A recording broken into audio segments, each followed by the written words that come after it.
The Holy Gospel according to John. 6 days before the Passover, Jesus went to Bethany, the village of Lazarus, whom Jesus had raised from the dead. There they gave a banquet in Jesus' honor, at which Martha served. Lazarus was one of those at the table. Mary brought a pound of costly ointment, pure nard, and anointed the feet of Jesus, wiping them with her hair. And the house was full of the scent of the ointment. Judas Iscariot, one of the disciples, the one who was to betray Jesus, protested. Why wasn't this ointment sold? It could have brought nearly a year's wages, and the money could have been given to the poor. Judas did not say this because he was concerned for the poor, but because he was a thief. He was in charge of the common fund and would help himself to it. So Jesus replied, "Leave her alone. She did this in preparation for my burial. You have the poor with you always, but you won't always have me." The Gospel of Christ. When I was growing up, my family didn't have a lot of money. We weren't poor. We managed to live from paycheck to paycheck, but there wasn't much money left towards the end of any week. When the paychecks came, sometimes they didn't quite stretch far enough to pay all of our bills. So unexpected expenses could mean trouble. The kind of trouble where your parents are so worried about how they are going to make ends meet that tensions run pretty high. If something broke, my dad was our first line of defense, and if Dad couldn't fix it, hopefully he knew a guy who could fix it. The idea of calling a repair person who would present us with a bill for their services was simply out of the question. And when the do-it-yourselfers actually needed us to spend money on some part, well, we would have to figure out some way of making do without the item that needed to be fixed. If it couldn't be fixed for free, it stayed broke because we were broke. When a car broke down, my dad could fix it with chewing gum and nylons if he had to. There wasn't much my father couldn't fix. But when something came along that Dad couldn't fix, like a car that simply couldn't go another mile without several $100s worth of parts, well, that could mean that Dad and Mom wouldn't be able to get to work to earn the extra money to fix the car or pay the rent. So each and every time something broke, there'd be hell to pay, especially if I happened to be anywhere near that particular something when it broke. Blame was directly related to proximity. Worrying about money and the lack thereof meant that tensions often ran high. So to this day, Carol will tell you this, if something breaks around our house, I still get a little crazy. I forget that we have money in the bank and good credit, so calling a repair person is actually a possibility. We can pay for stuff. I forget that my car is under warranty or that we can afford to fix the water heater, and if worse comes to worse, we can liquidate some equity to put a new roof on our house. All these situations would have been a major catastrophe when I was growing up, and try as I might, when stuff breaks to this day, I still panic. Some fears die hard, especially fears that we learned as children. I remember when I first moved to the parsonage, the dishwasher was not working. Money was tight in this place, and I also had a big student loan that was coming due. But I didn't own the dishwasher. You all did. And there was money in the budget for parsonage repairs.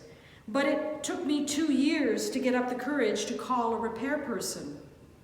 I'd never called one before, and I was afraid that it would cost more than I could afford, or that the church could afford. Besides, there was a perfectly good sink, and I had 2 good hands. A dishwasher is, after all, an extravagance. So 2 years passed, and even though I used the parsonage for all sorts of congregational events, I never called a repair person. It wasn't until our chairperson found out that the dishwasher wasn't working and told me that not using it could be bad for the dishwasher in the long run. And then I mustered up the courage to call a repair person. The bill for the repair was about $35.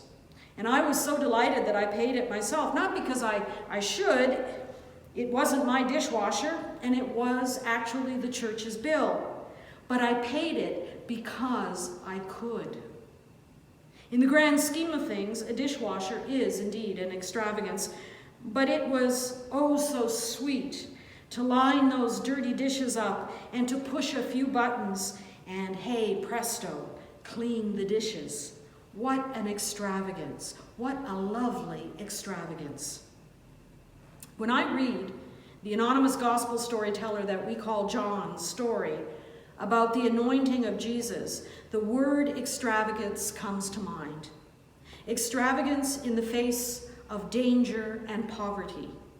Of all the stories that this anonymous gospel storyteller could have told about Jesus, why did he tell this one? And why did he tell this story the way that he told it? What is the storyteller trying to tell us about the character of Jesus?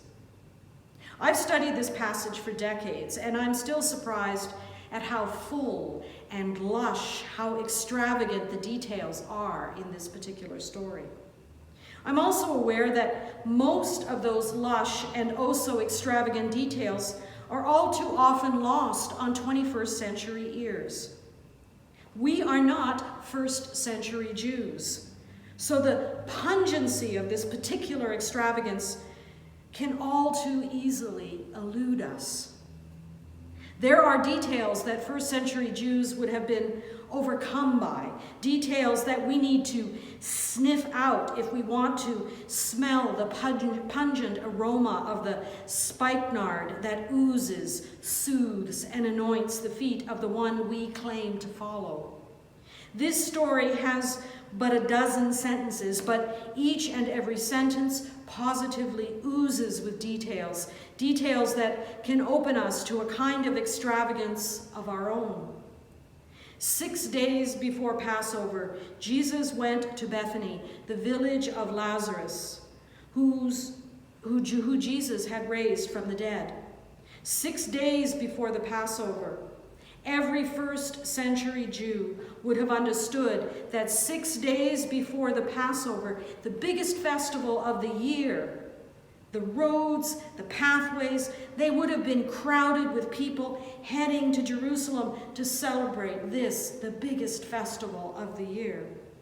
Jesus too would have been on his way to Jerusalem.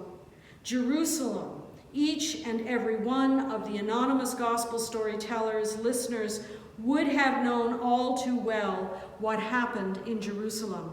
They, like us, knew exactly what kind of execution awaited the political troublemaker that we follow. Bethany, a small town just outside of Jerusalem, 6 days before the Passover, and we all know that Jesus will not be passed over. Jesus will be just like a lamb to the slaughter when the Romans are done with him. There will be no exodus for Jesus, no blood upon the lintels to save him. 6 days before the Passover, Jesus went to Bethany, the village of Lazarus, whom Jesus raised from the dead. Lazarus, with his sisters, Martha and Mary, are the only 3 people in the Bible who earn the distinction of being named as people Jesus loved. Lazarus, the rumors were ripe about Jesus raising Lazarus from the tomb. There they gave a banquet in Jesus' honor, at which Martha served. Martha served. They would have heard of Martha's service before.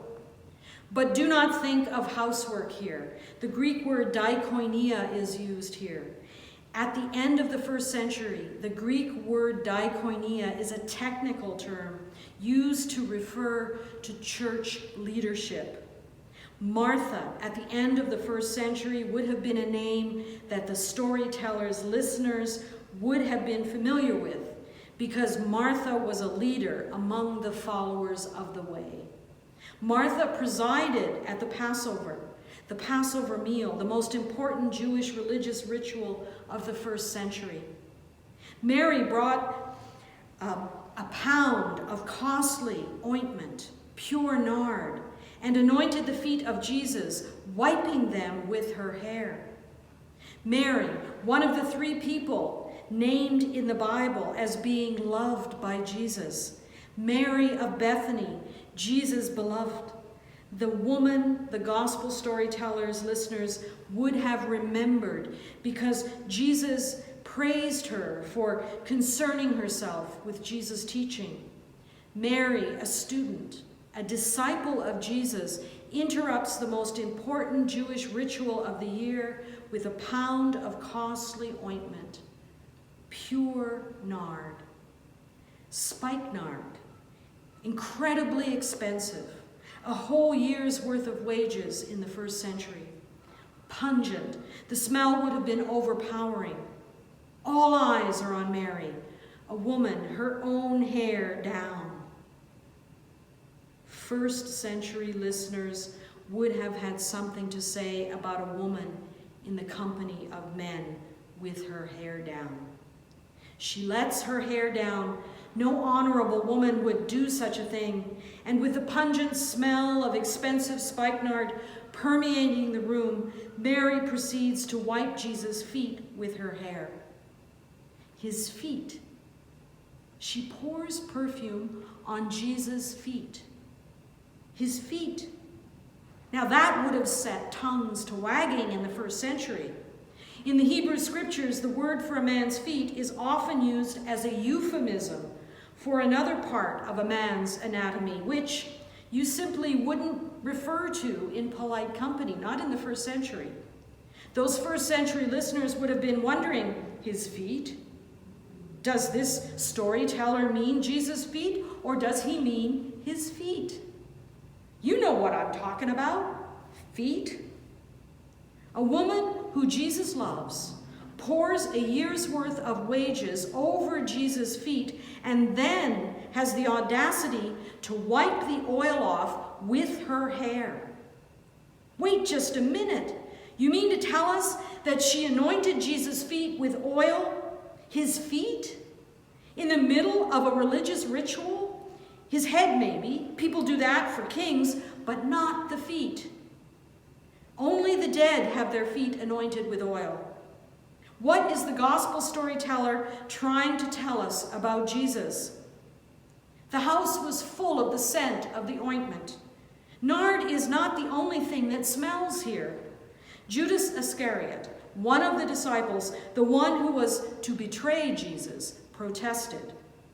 Judas Iscariot, by the end of the first century, the very mention of Judas Iscariot would have raised the hackles of any audience who knew of the execution of Jesus at the hands of the Romans who had, by the end of the first century, executed tens of thousands in Palestine, destroyed the temple, burnt Jerusalem to the ground, and sent each and every Jew into exile. The name Judas Iscariot had, in just a few short decades, become synonymous with the word betrayer.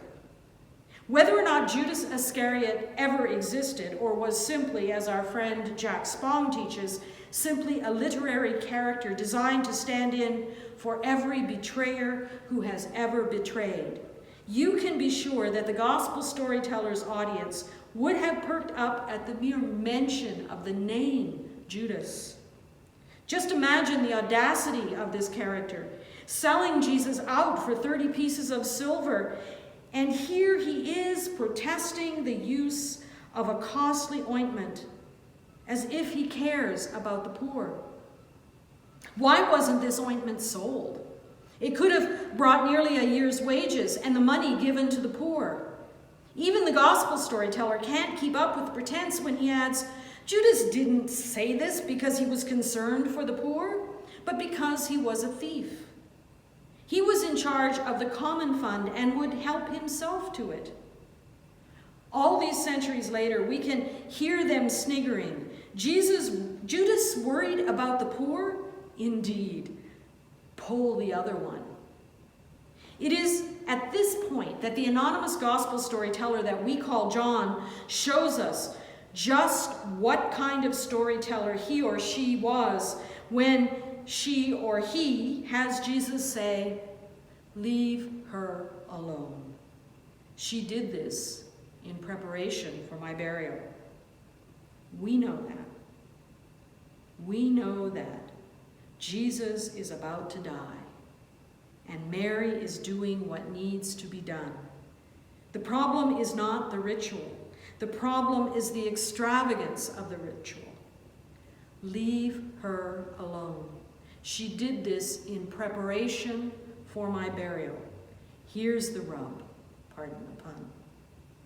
The gospel storyteller has Jesus of all people say, "You have the poor with you always, but you won't have me." Jesus, the champion of the poor, can he really be saying, "Don't worry about the poor because the poor aren't going away"? Of course not. Jesus is not saying that. Jesus was, is, and forever shall be a Jew. The anonymous gospel storyteller that we call John was a Jew. The first century audiences would have been Jewish or God-fearers who were Jews in all but circumcision. The few Gentiles in the group would have been schooled in the Hebrew scriptures. What our 21st century ears rarely hear is the echo of the scriptures which would have sounded loudly and clearly to our first century ancestors. Remember, Jews learned their scriptures by heart. They could recite the words of Deuteronomy in the same way that we can recite the words of commercials. So hear what they would have heard when they heard the words, "You have the poor with you always." Hear the words of the 15th chapter of the book of Deuteronomy. "If there is among you anyone in need, a member of your community in any of your towns within the land that Yahweh is giving you, do not be hard-hearted or tight-fisted toward your needy neighbor. You should rather open your hand, willingly, lending enough to meet the need, whatever the need may be. Be careful that you do not entertain a mean thought, thinking, 'The 7th year, the year of remission, is near,' and therefore you view your needy neighbor with hostility and give nothing. Your neighbor might cry to Yahweh against you, and you would incur guilt. Give liberally and be ungrudging when you do so. For on this account, Yahweh will bless you in all your work and in all your undertakings. Since there will never cease to be some in need on the earth, I therefore command you, open your hands to the poor and the needy in your land. The poor you will have with you always, but you will not always have me. You know exactly what to do about the poor. Enough said. Take care of the poor. You know what you need to do. You have no idea what to do about me. There's the rub.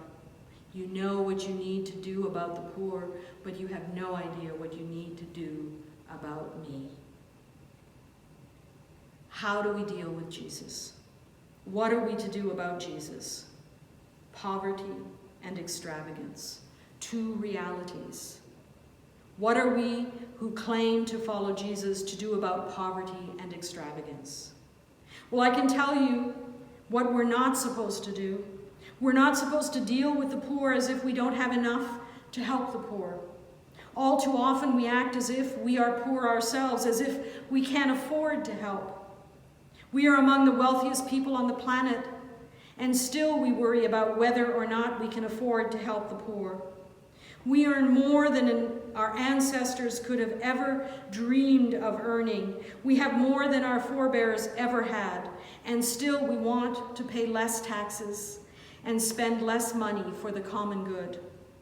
We live as if we scarcely have enough to get by, let alone help our neighbor, or follow Jesus into the streets to feed the hungry and heal the sick.